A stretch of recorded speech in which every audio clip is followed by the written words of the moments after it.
Ulang laot mga boss, pagkatapos ng bagyong uwan. Mag-i-itcha kami ng lambat ngayon. May import pala ako ngayon mga boss, o yan o. Sumama sa akin, pinsan ko, yan o.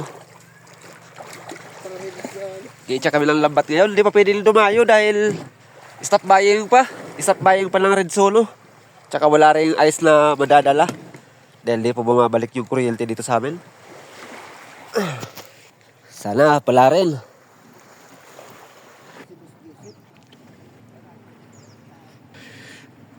Pinsan ko yan mga boss, sumama sa akin.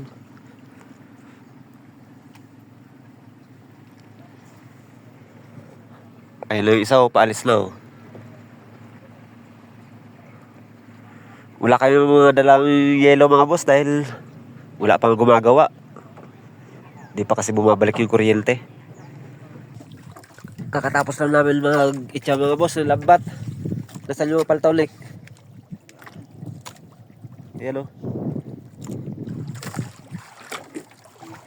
Ito yung kuha namin mga boss oh, sa unang area.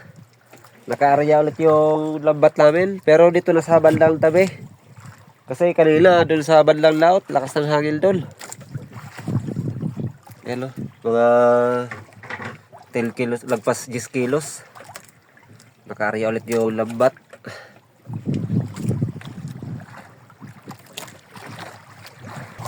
Pangalawang hila mga boss. Ayan o, medyo karami-rami o. Oh. Thank you.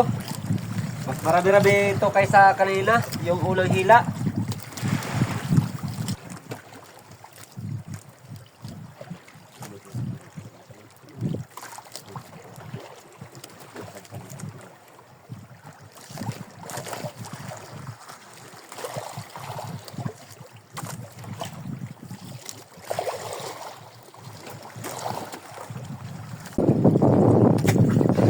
Ayan mga boss oh, kakatapos lang namin maghila ng lambat yung pangalawang area.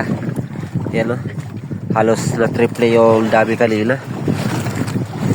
Okay Lord, uwi na kami. Para sakto lang magliwanag. Nandun to sa ano, sa tabi dahil walang ice. Oh.